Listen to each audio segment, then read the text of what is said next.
अस्सलाम वालेकुम नाज़रीन, दुआ है अल्लाह तमाम आलम इस्लाम को खैर व आफियत अता फरमाए। हज़रात मोहतरम, इससे पहले की वीडियो में हमने आपको नमाज के वाजिबात के बारे में बताया था कि नमाज के मखसूस वाजिबात कितने हैं और क्या क्या हैं। उससे पहले की वीडियो में हमने आपको नमाज के वाजिबात के अहकामात के बारे में बताया था कि अगर कोई वाजिब हमसे छूट जाता है तो हमें आखिर में सजदे सहव करना होगा, और अगर जानबूझ के छोड़ा जाता है तो हमें सजदे सहव से काम नहीं चलेगा, नमाज दोहरानी होगी। अब सजदे साहब कहते कैसे वो सुन लीजिए। किसी वाजिब को धोखे से छोड़ देने के बदले जो हम दो सजदे करते हैं, उन्हीं दो सजदों को हम सजदे साहब कहते हैं। अब सजदे साहब करना कैसे है और कब करना है वो सुन लीजिए। तो सजदे साहब कब करना है, सबसे पहले ये सुन लीजिए। सजदे साहब हमें क़ादए आखिरा में करना है। क्या? सजदे साहब हमें क़ादए आखिरा में करना है, यानी आखिरी रकात हम क़ादए आखिरा के लिए बैठते हैं, उसी में हमें सजदे साहब करना है।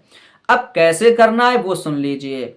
जैसे हमने आखिरी रकात के आखिरी सजदे के बाद हम अत्तहियात पढ़ने के लिए बैठते हैं, तो हमें अत्तहियात पूरी पढ़ लेनी है। उसके बाद हमें दाईं जानिब सलाम फेर देना है। सिर्फ दाईं जानिब, बाईं जानिब नहीं फेरना है, सिर्फ दाईं जानिब, यानी सीधे तरफ हमें सलाम फेर देना है। फिर हमें अल्लाह अकबर कहते हुए सजदे में जाना, यानी इसी तरीके से जैसे आम सजदे करते हैं ना, उसी तरीके से हमें दो सजदे कर लेने हैं। अत्तहियात पढ़ना है, दाईं जानिब सलाम फेरना है, फिर हमें दो सजदे कर लेने हैं। फिर अत्तहियात पढ़नी है, दरूद इब्राहिमी पढ़नी है, दुआए मासूरा पढ़नी है, और दोनों जानिब सलाम फेर देना। अब हमारी नमाज मुकम्मल हो गई। जो हमसे वाजिब धोखे से छूटा था या एक से ज़ायद धोखे से छूटे थे, हमने उनके बदले सजदे सहव कर लिया। हमारी नमाज में कोई ख़राबी नहीं आई, हमारी नमाज हो गई। लेकिन अगर जानबूझ के वाजिब छोड़ दिया तो अब सजदे सहव से काम नहीं चलेगा, हमें नमाज दोहराना वाजिब होगी।